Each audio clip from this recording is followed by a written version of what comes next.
So that's all I played, but I did also watch, 5 movies that I want to talk about. Luckily, they're easy to fly through. I watched Police Story 3 for the first time, but I didn't... You mean Jackie Chan Police Story? Yeah, that's correct. You started at 3? Yes, because I didn't watch Police Story 3. I watched Super Cop, the English dub of Police Story 3. And boy, let me tell you, this is some shit.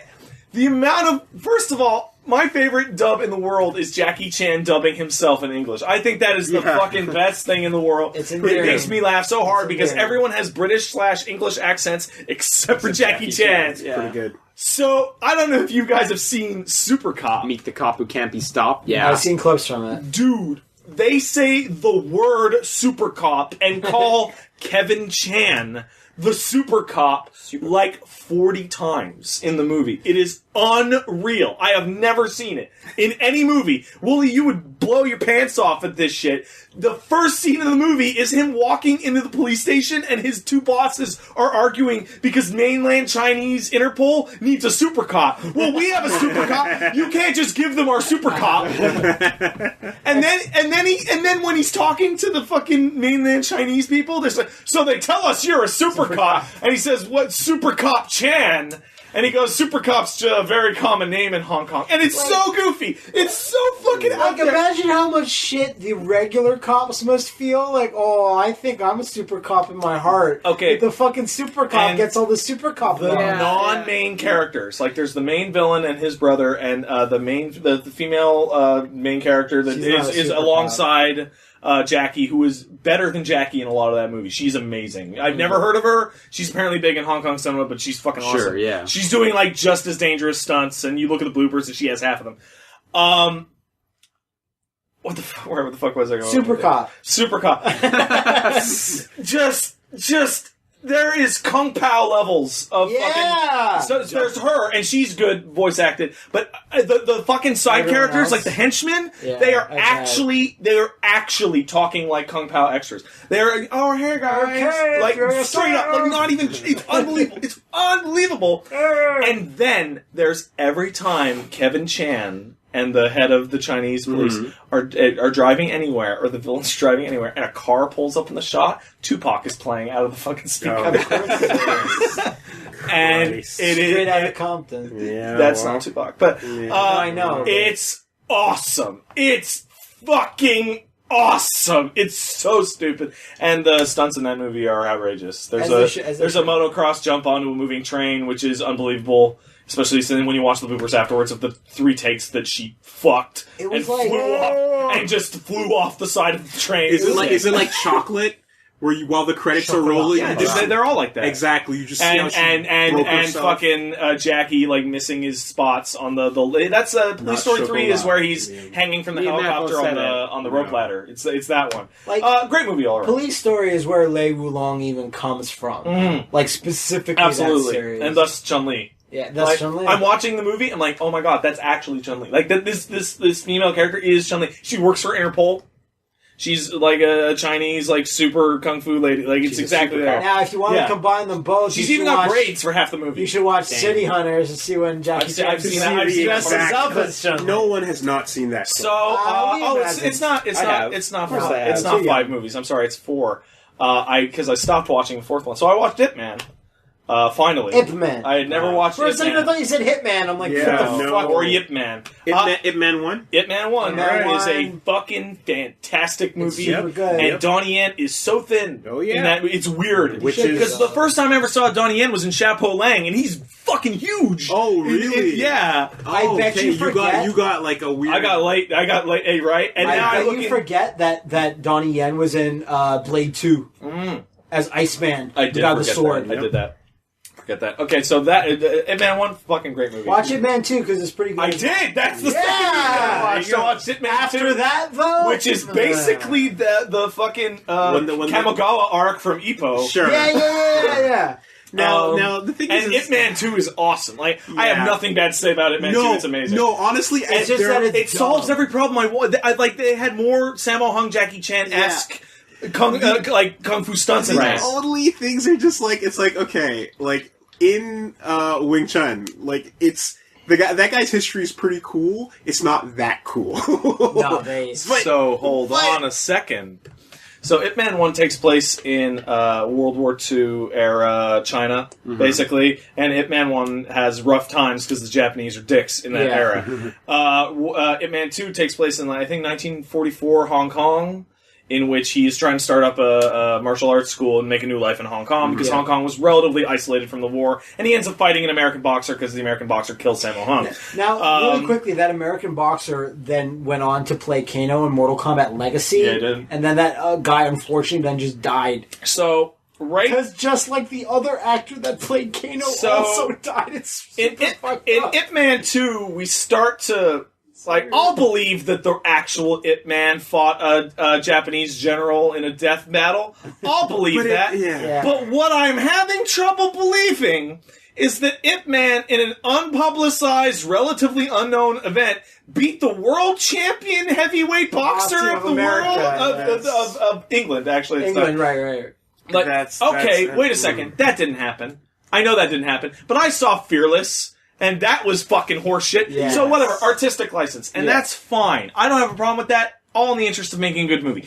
The problem is that right after, the next day after I watched Ip Man 2, I watched Ip Man the College Years. Oh no. The spin-off of when he was a child. That's the one where Donnie Yen said, I'm not doing this shit. Yes, anymore. But they're like, he we've was- got a franchise. And he was right to do it. So let's start with some problems. Right away, the first character you see in this movie is Sammo Hung, who I just described died in the last movie in 1944. This is but a prequel. he's Ip Man's master's master and is the same character. Is the actual same character. His hair is gray in the same spot. I believe he's wearing the same outfit. And both characters are dying of some unknown lung illness and require heated medicine brought to them by their pupils. It is astounding. And he dies 5 minutes in the movie. Great. Fine. We meet young Ip Man, who's supposed to look like Donnie Yen. He does not. And then... Oh, really? We get some flashback. Ip Man's grown up. He's learning Wing Chun, and now he's an adult, and he's super good at Wing Chun. He's super cool. And we get a story about how he meets his wife, which I believe is probably I didn't manage to look it up because that detail. But it's like this is probably the only true part about this movie. Because did you know that Ip Man in his youth had an adopted brother that was a secret Japanese spy that conspired to kill his master and several members of the Chinese community? I don't know if Willie... And Ip Man's brother is played by Jin, who was his rival / pal in Ip Man 1 and 2. It's the same actor. He just shaved the beard. Dude. I don't know if Willie changed this, but when Ip Man 3 was playing at the Fantasia Film Festival, like me and two other people were like, let's go see it. And I remember Willie just going, nah, son, I'm not watching that. I'm like, what are you talking about? Don't you love Ip Man? He's like, yeah, I do. I'm not gonna watch that. Whatever, Willie, you're lame. And then we watch the third movie, and we're like, oh, we should have not seen it. Like, It's okay. Okay, wait, I'm not. You Sorry. guys do it, but I have so much more. No, it's like the guy, the Sifu that I had for the period of time was a dude that was one of the students directly. Oh yeah, I remember underneath. him. I remember him. Yeah, And Master Yi, and like it's just fucking like when they were first coming out with the first one, everyone there and everyone involved was like, "This is so exciting! It's awesome! It's really Everyone's exciting. going to see Wing Chun. It's going to be cool." Yeah. And then in the first movie, when you see all the townspeople doing that form in the streets when they're practicing, that's accurate as fuck. It's cool. Yeah, and it's great. And in the second one, you're like, you're stretching it a bit, but it's a little more Jackie Chan. But you're or like, Sammo Hung, actually, but you're like, because he you want to directed it. deliver a movie sequel to excite people, so it's cool. And Ip Man 2 is amazing. And then you get to the third, and you're like, you throw it all out, and you just don't give a fuck anymore, and you're just going wacky, fucking. Like, Remember when Ip Man had a fucking. There is, and I saw it. Hold the fuck on. And it's just like, what are you doing? This is getting disrespectful So now. Ip Man 2 has long sequences in which people are arguing in English because the primary antagonists are British asshole imperialists. In which the champion of boxing is screaming at Ip Man a bunch of racist shit, and Ip Man is standing there and he doesn't speak English. The character does not speak English. Ip Man doesn't speak English. Yes. He doesn't know what's happening. The crux, the finale, the climax of that movie is after he beats the boxer. He delivers this heartfelt speech in which a man is translating it to the crowd, and it's really awesome. one of the first things that happens in I called it Ip Man 3, but apparently there's an actual Ip Man 3 being made with Donnie Yen.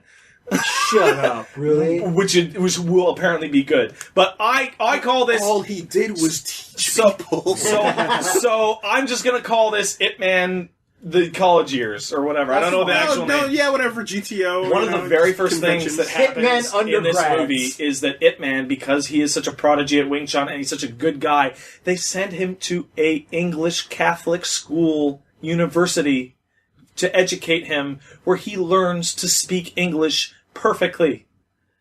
Wow, that's talent. As he leaves the university, the priest says, "Goodbye, man, Ip," and he says, "No, Father, our surname goes first." Ha ha ha. Look, and speaks English to characters later in the movie. And then when the character is now like Stephen Colbert, the character. And then his brother, one turns out to be a Japanese spy. He was a sergeant in the Japanese army at the age of 12. And at some point, in hiding, managed to learn not only Wing Chun, almost as good as Ip Man, but judo and karate too, and ninja sword fighting. Fuck it. Right. So that's like, whoa, I'm blowing my mind here. And then I started to watch Ip Man, the final fight. Which is about him. So you just said I'm all in at this point. Which is about Ip Man being old.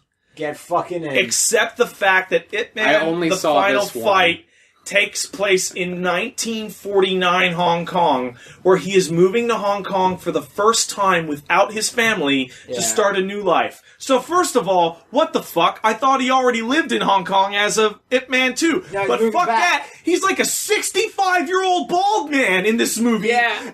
What? I think the fourth movie is supposed to be like an apology. It's supposed to be more realistic. Yeah. But here's where it breaks. Skinny bald man is what Grandmaster Ip Man actually looks like. And here's where it breaks. At the end of Ip Man 1, they have a little epilogue for Ip Man, and it says, "Yeah, hey, you know what? He taught a lot of people Wing Chun, including Bruce Lee." Oh, right. And here's a photo of Ip Man and Bruce Lee, and isn't that cool? And you go, yeah, that's cool. The end of Ip Man 2 has a 6-year-old Bruce Lee who is thumbing his nose. Walk into Ip Man's apartment and go, "I'm Bruce Lee. I'm going to be the best in the world. Train me." His name wasn't even Bruce Lee at that point. That was like his adopted American name. I know. Dude, and then the first thing that happens in Ip Man 4 after the opening prologue crawl is he is doing laundry, and his son calls out to him and says, "Yo, Dad, your student's on TV again." And it's fucking Bruce Lee on like the Ed Sullivan Show or some shit, doing kung fu shit. And I'm just like, I fucking get it, man. You train Bruce Lee. This guy is awesome. You don't have to keep tying him to Bruce Lee. But that's not the biggest problem. You can just make a Bruce Lee That's movie, not the biggest problem. I'll tell you what it is. Game of death. Here's the biggest problem, and this is a problem with any movie that you're trying to base off a historical thing and you fudge the facts, right? If you're going to fudge the facts, you have to keep fudging those facts, because if you don't, you run the risk of causing some immersion-shattering plot holes. And I don't mean the minor shit about him being able to speak English. That's really annoying. It makes those scenes goofy, but it's not like a deal breaker. The deal breaker is when in the opening title crawl prologue, a voiceover of Ip Man 4, the final fight, or whatever the fuck, they discuss how they had to leave Foshan because the Japanese army were being dicks, and they had a hard time after that.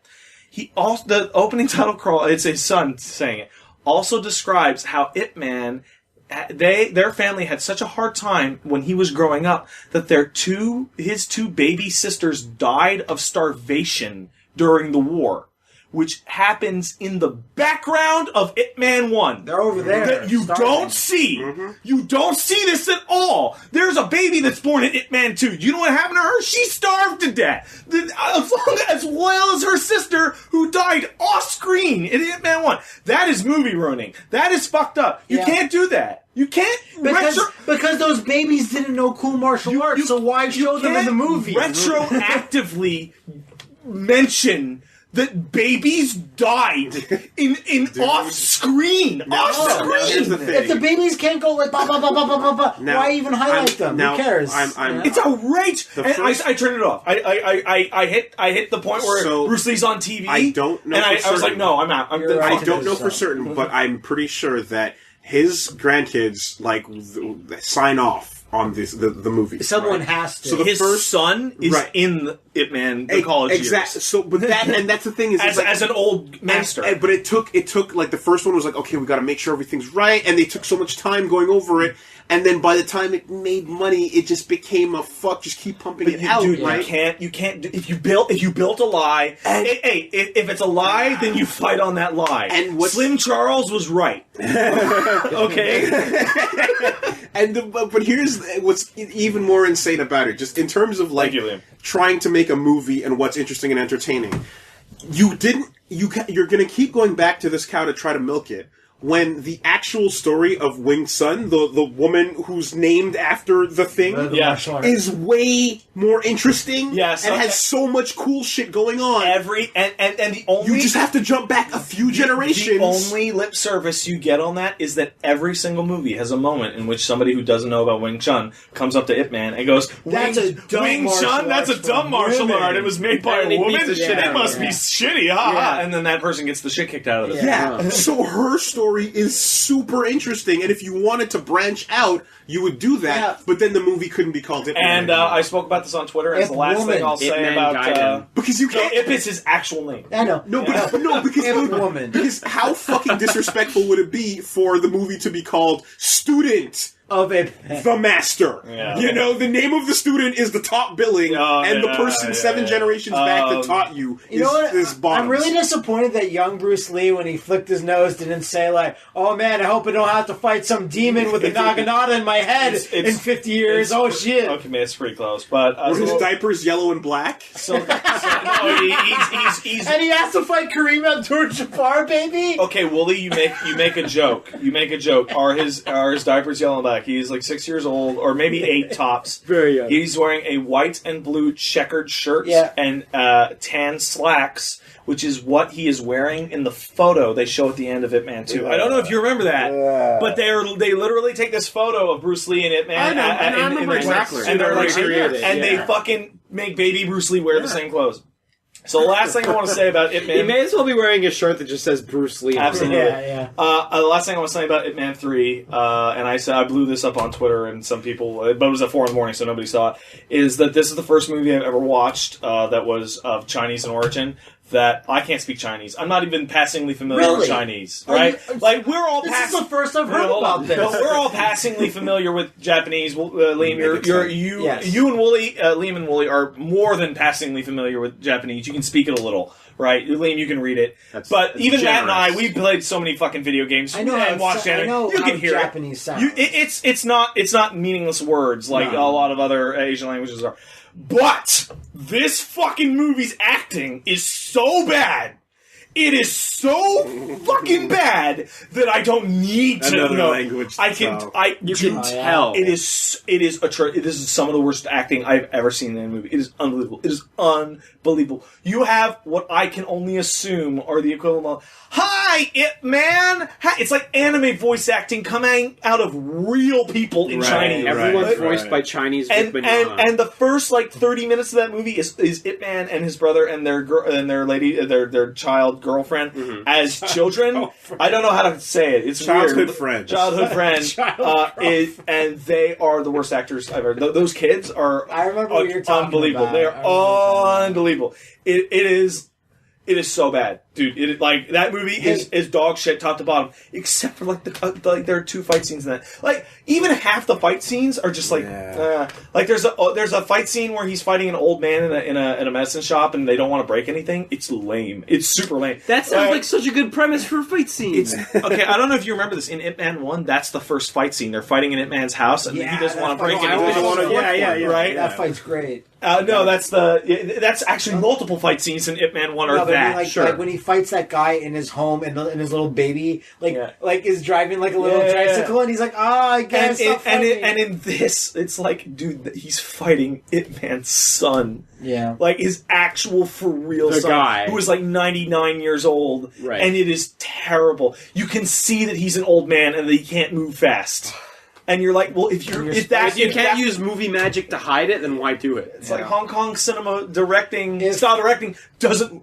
You can't do the speed up shots with this kind of thing. It doesn't work. So yeah, Ip Man 1, 2, great. Ip Man 3 and 4, train That's wreck. accurate. That's accurate. How I felt.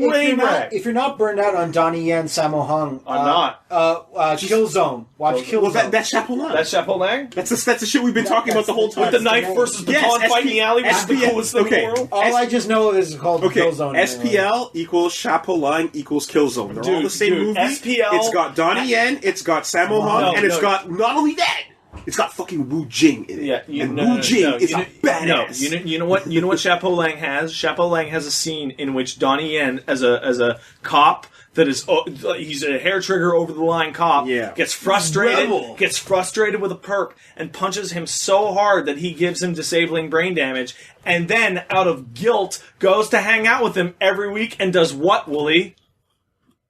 He plays KOF 2000. Oh my, yeah, I and they fight on that fucking clog stage. Yeah, and the other guy picks Chang. One thing. That reminds me. In Police Story 3 / Super Cop, there is a scene in which the boss is playing what is clearly Super Turbo on the Genesis. You can hear all the Super Turbo noises. It's perfect. They walk away, and you can see the TV in the background, and he is on line 1 of Tetris. That's better than fucking Rumble in the Bronx, where the kid on the Game Gear has no game in it, but it's still making noises. I love video game representation. What about Charlie's Angels, where they bust into those two kids' rooms? Playing multiplayer. And they're playing multiplayer. It's FF8. Oh my god. In 40-Year-Old Virgin, they're playing MK Deception with 64 pads. Yeah, they are. Fucking. There it is, saving fighting games in the shitty years. So yeah, for what it's worth, kung fu movies are great, but for what it's worth, right? They're a minefield too. Yeah, if you want, and Donnie Yen's still doing cool shit. I just saw a trailer for Kung Fu Killer, which is his new movie, and it looks fucking sick. What happens in that movie? He beats the shit out of some dudes, really hard. Shocking. And you always see, like, the thing that's most... Like, what else do you need? What do you need? And the thing is, you always see the trailer shots where it's like, these are the shots where the stunt guy just took the hit. Yeah, okay. This is not... Yeah, it's like, no, just take it. We'll pay you for it. The only thing they did to extra and they don't it up need to pay him is they dusted the hero's foot. So that the hit looks way worse, but that's it. That's how you do it. My takeaway from all this, Legend of Drunken Master and Chapeau Lang are still my number 1 and number 2. Chapeau Lang's hard to beat. Legend of Drunken Master is the fight against the X Gang is the most unbelievable fucking choreographed thing ever. He fights Indiana Jones in that movie. He fights Indiana Jones / Simon Belmont in fucking Legend of Drunken Master.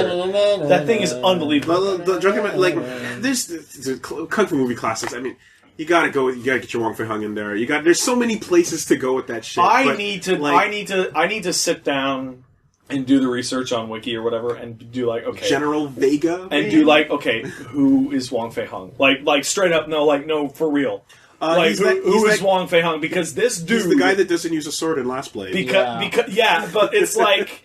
In Ip Man 2, they go up to Ip Man. It's like, Fo Shang guys are all badasses. What are you, Wong Fei Hung? Yeah. And I'm like, I don't get that. Yeah. Who is Wong Fei? Are you the Bullet Club?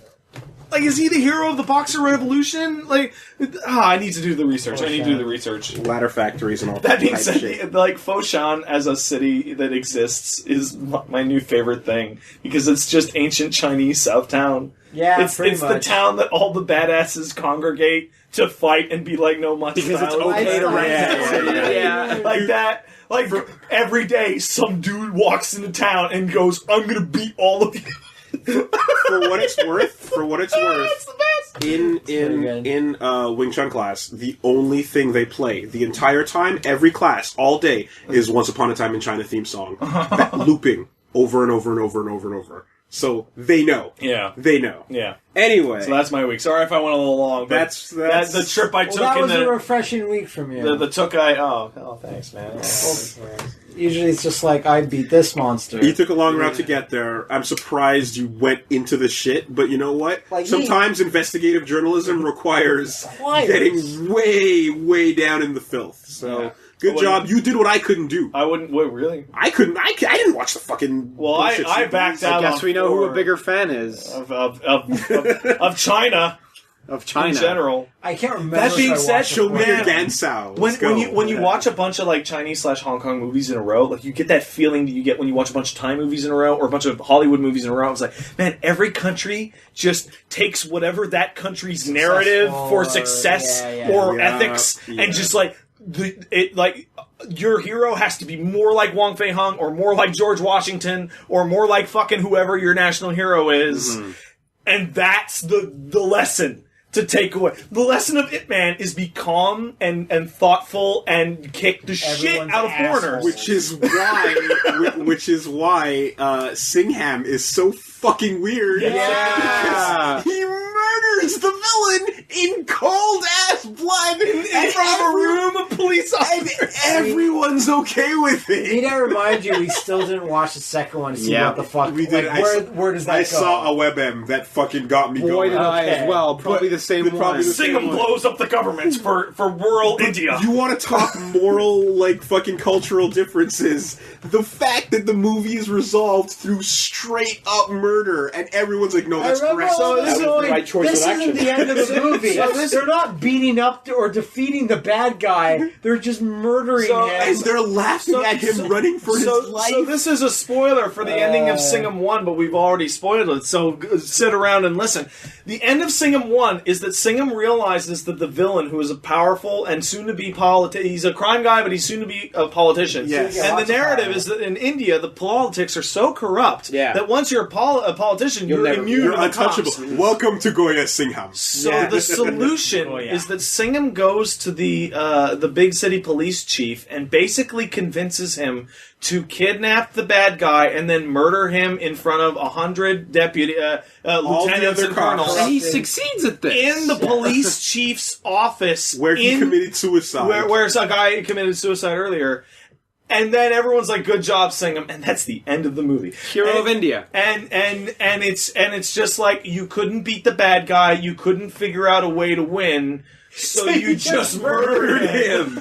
That's the only solution left. It's like when a wrestling It is a match, very bizarre lesson to take. It's like when a wrestling match movie opens no with a holds song, barred. Raw Murder. Movie closes with the same song. And it's weird Singham. because the style, the nationalist thing that I'm talking about, that every country has their movies slant towards their own nationalist thing. But in Bollywood, it's particularly strong. Like, a lot of the plots are very, very the same. Yeah, of course. Action guy meets girl, and they don't kiss. But they sing. But they sing, and then the guy has got down home country values, and the big city guy is a drug dealer, and it's very, very similar in tons and tons of Bollywood movies, very much like Hollywood movies. But then this one takes that fucking weird turn that you're just like, wait, is this like a do this? Yeah, The Royal Rumble has no real rules. Just come in with a bunch of brass knucks and weapons. You'll win. Come in with a fucking gun. You got to keep You're in mind. gonna win. You got to keep in mind the importance as well of the fact that the love interest that he meets. Oh yeah. He meets her and they have a spontaneous relationship. God, that girl is so hot. Also just happens to be arranged by their parents. Yeah. It's like the perfect thing. You It's know like what, hey, our unrestrained love that our parents also approve your of. parents totally knew. This is both like they knew. This is both holy and like I don't know. It's Willie. Remember shit-writing. you and I saw this, but Pat didn't. It was the other Bollywood movie, Commando. Yes. It was just that really buff guy. Really It was buff basically Indian Rambo with dancing. Dude, I saw that movie. You did? Yeah. I can't remember. I was there with But that you. was the fucking best. Thanks. And that girl, like, I couldn't Thanks tell. for completely erasing me from this story. It's just on a lot of Fantasia It's got the guy with the movies. contacts that make him look like he's got no pupils. Yes, it's not a lot of Fantasia movies. Sometimes you'd opt out and say, no. Yeah. But, like, that one was where I couldn't just think tell. back on it, and you're standing there waving, and just you turn into sand. I couldn't remember whether the guy or the girl was hotter than each other. Because I remember It was the guy, dude. The guy was pretty sure way the guy more was attractive super hot, comparatively. Like, he was like the Indian Ubermensch thing going And on. his Camo Index was 99%. Camel Index Yeah. is always 99%. The reveal of that movie that the guy wasn't actually a demon, he was just wearing contacts, is super weird. Is super bizarre. Because, like, the movie expects you to think that he actually was just so evil that he had no pupils, Yeah. despite the fact that the movie takes place in the real world. He's Indian Scorpion. And it's like, wait, what? What? What does this imply? That the villagers actually thought he was like a demon? Look, I got scary eyes, you assholes. Let's be scared. Like, he punches him in the face and his contacts fall out, and that's like the big reveal. Yeah. Bollywood's great, man. Bollywood's better and more consistent than Hollywood. What other culture could perfectly match up with the Attack on Titan theme song? I know, right? Every time. Every time. The best. Alright, should we talk about games or just continue on Bollywood? I don't know. Have you seen the digest of the robot action scenes? I was gonna mention Everybody shut up! If you haven't seen The Robot, Which is the most raw ripoff of iRobot. you have to go find that YouTube video. It's about 11 minutes long and all the best It is the scenes. action digest of the last half hour of the movie. It is the best movie you've never seen. Robot. It is unbelievable. The fact... Wait, just shut up. Say it perfectly, because we kind of went all around. It's what should you put into YouTube? Robot Indian action movie. Yes. You'll find it. You'll find it. Bollywood robot. If it looks like iRobot, If you're you on the right type path. The Robot Bollywood, Yeah. you'll get a thing called Best Action Scene Ever, Indian Robot, Endirahan. Yeah. And yeah, just The fucking fact do that. that it is a 45-year-old kind of overweight Indian guy It's like, that's the best guy like, they could with get. goofy, like, combed over hair and shitty shades. with amazing stunts and terrible CG. The stunt with the two trucks is legit awesome. Yeah. No, that's it. That's it. It's the best and the worst mixed into one. It's All right, the snake. Stop. We're done. Yeah. Watch that on your own time. All right, enough with the Bollywood. I know. It I don't hurts. know. That's a word that no one should say. Enough with the ball. It hurts, but we got to move on. Dancing's great. Pat. Oh, I didn't play very many games this week. I mostly watched. I went through the deeper hole of like Netflix kung fu movies because I was having these evenings where it's like, man, I just want to watch a kung fu movie, like really bad right now. Daredevil put it in you, huh? Yeah, kinda. I guess. You didn't start until that, so yeah. Yeah, I guess that's Pat, what it is. remember we saw a kung fu movie at Fantasia, and we went with a mutual friend. He kept saying, "This is the real story of kung fu. This is how it was created." Yeah. It was called True Legend. That's had correct. Mortal Kombat shit. Had spells. But it had Snake Man. That's Snake Man. And then he goes, he's all embarrassed, and we go, I didn't know that kung That fu was the real- had such a rich history. Yeah, I know. And he's like, "Yeah, shut up, though." Yeah, well, it's like maybe you that was shouldn't good. open your mouth. True Legend, that was called. So I watched the following movies in the following order, which I then later discovered was in reverse chronological Is this order. Operation Condor? No, by the way, I did try and watch Operation Condor. I got about 25 minutes into it. That movie sucks. No, do you know why? Because Yeah. you're watching the sequel. No, I was watching Armor of God. Okay, actually. all right, you know I got the trick. confused just there. You know the trick. There's Indiana Jones shit at that beginning of Armor of God, which is probably the most racist thing I've ever seen in a fucking movie. It's unbelievable. It is a bunch of Chinese guys in fucking full black body being fucking islanders doing Indiana Jones shit. It's unbelievable. That movie is so boring. Okay. Armor of God is so fucking boring. But I watched in the following order Project A2, then Project A, then Wheels on Meals. Wheels on Meals, that's the one. That's the one. Man, Project A2 is amazing. Project A2 is amazing. It's not in the same series, but another Jackie Chan movie is Gorgeous. It's called Gorgeous. And it wasn't released, it was like, I don't know, 6-7 years ago. Yeah. And he has one of the sickest fights against a super young, super, like, American dude. And I remember AVGN talked about, like, this is one of the best fights Jackie Chan ever had. In Gorgeous? Did you ever see it? Did you ever Is see it it the one available? we It's watched gorgeous. at your place? Does he in have the warehouse? light blonde hair? No, it's brown. He looks like Lance Storm, if that means anything. I don't know. Is it Benny the Jet?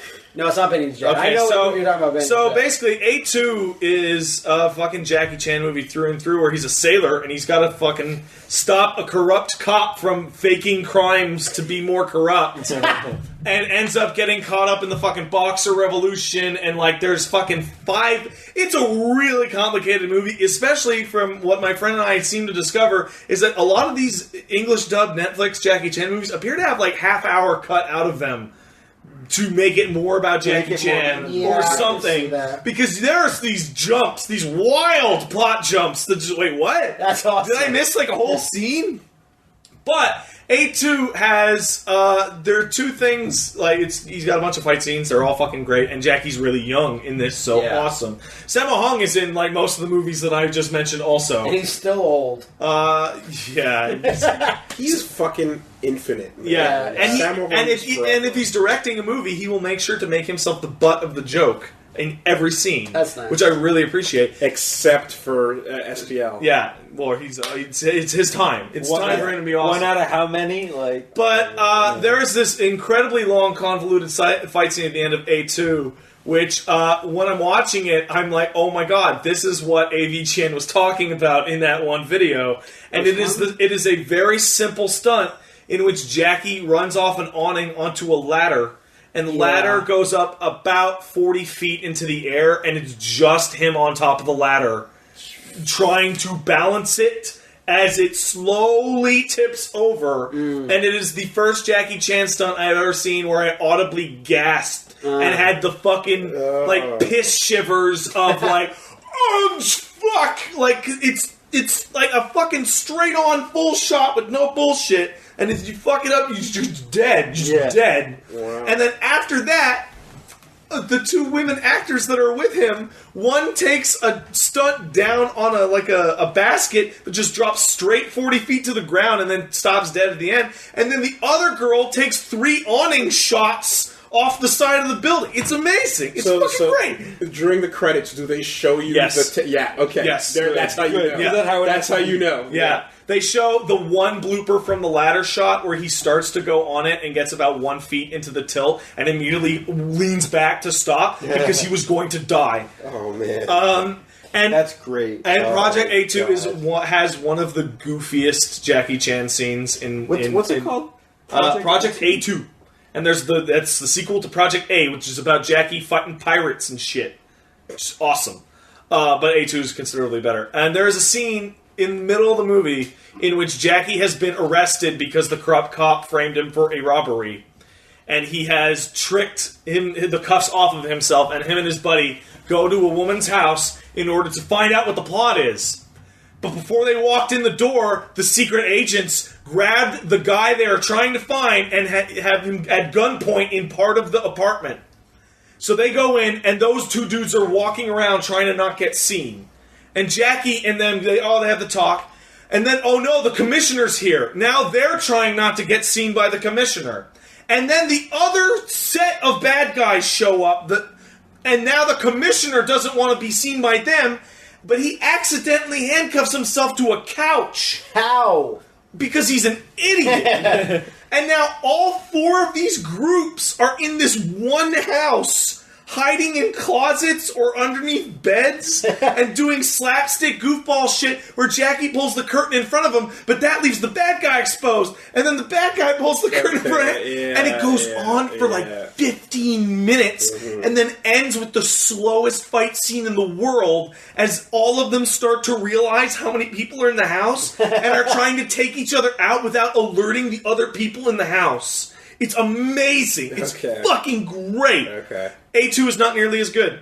It's not nearly as good in every way. It is not as big in scope. The stunts aren't as good. Sammo Hung doesn't play as he's a thief guy, I guess. There's a good bit with some logs, but aside from that, it's a lower grade movie in every respect. Martial arts films, they make sequels, but it's like they didn't know they were going to make a sequel, so they just make it, and no one is really into it. Every single thing about A2 is better than A1. Every single goddamn thing. To the point where I say, just skip A1. Like, the best thing in A1 is how they kill the villain, because they kill the shit out of him. They do not kung fu the villain to death. They murder him hard. So they Singham'd it. Fuck it. I'm just going to say it. I don't care. The movie came out in 86. Yeah, okay. Okay? They're fighting the Pirate King, and Sammo Hung, Jackie Chan, and the other guy cannot beat him because he's a godlike pirate king with the tattoos and the fucking shit. Sure. So they fight him and they roll him up in a carpet and throw a hand grenade into it. Whoa! That's That's tag. Like, Sammo Hung is wrestling with him, and they roll both him and Sammo Hung into the carpet, and then Sammo Hung throws the grenade out, and they drag Sammo Hung out, and then throw the grenade back in. Where are they when this is happening? This is in Hong Kong. All of these are in Hong Kong. No, where, like, what environment is it in? This is the Pirate King's pirate hideout. Is it ship, or is it like a... No, it's a cove. I was going to say, on a ship, I can understand why you want to localize the explosion of a grenade, but... No, like, we want no fragments to miss our target. And it's this big, goofy, bloodless explosion. Yeah. It's like, you guys. And they're both super funny. Wheels on Meals, however, is like, okay, I knew about Wheels on Meals and has the fucking famous fight scene at the end against Benny the Jet. Yeah. Who was a fucking... Was he K1?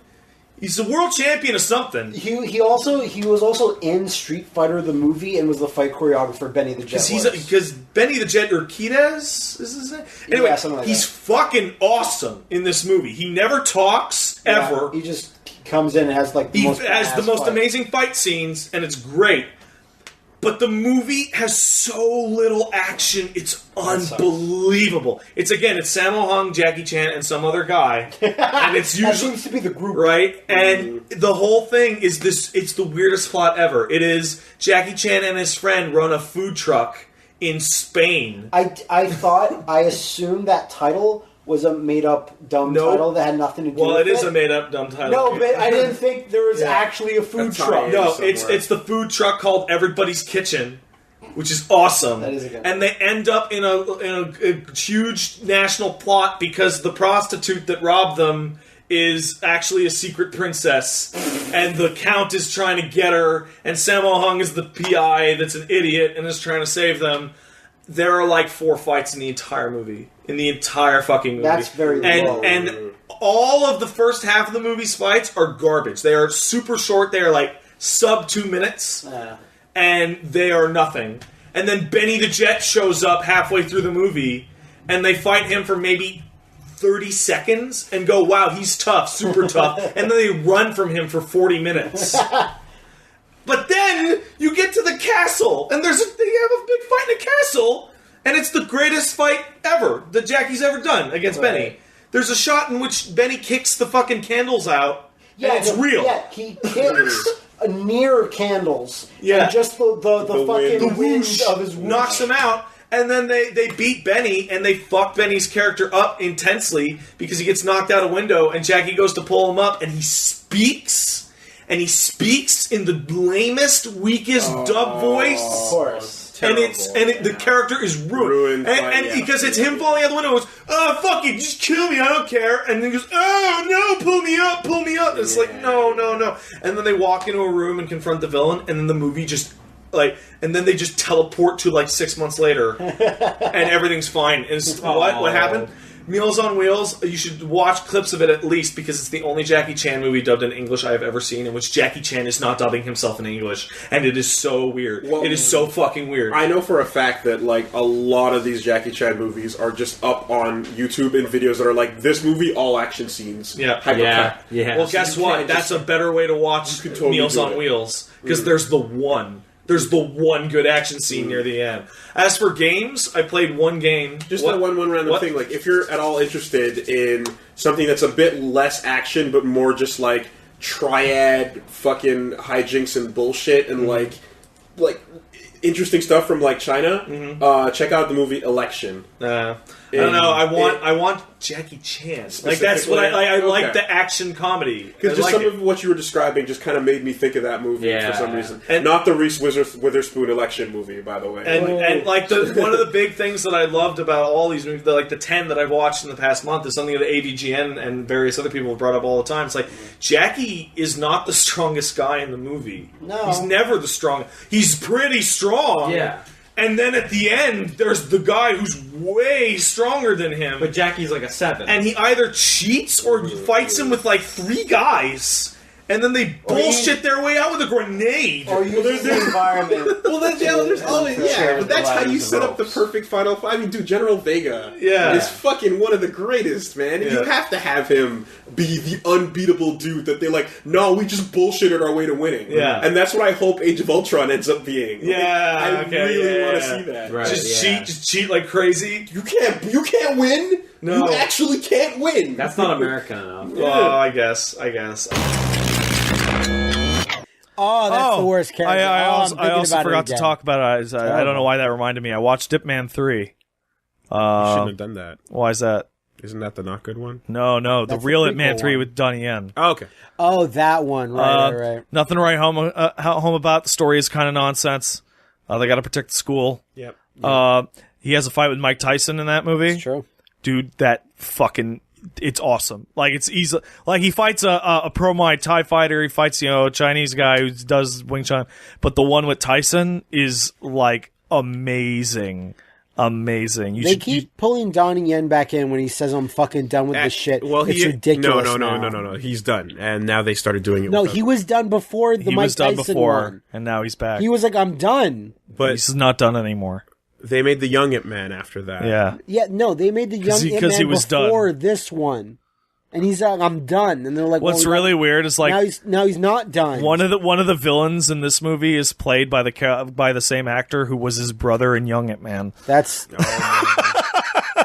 it's because his American career won't take off, and he's fucking he doesn't care. But to try anymore. No, dude, Mike kills it. Like he actually his Chinese is the worst ever. Okay. I can't believe he even speaks. I think he's dubbed in, but like that doesn't count. They have a match, and it's like he's fighting Giant Black Epo. There you go.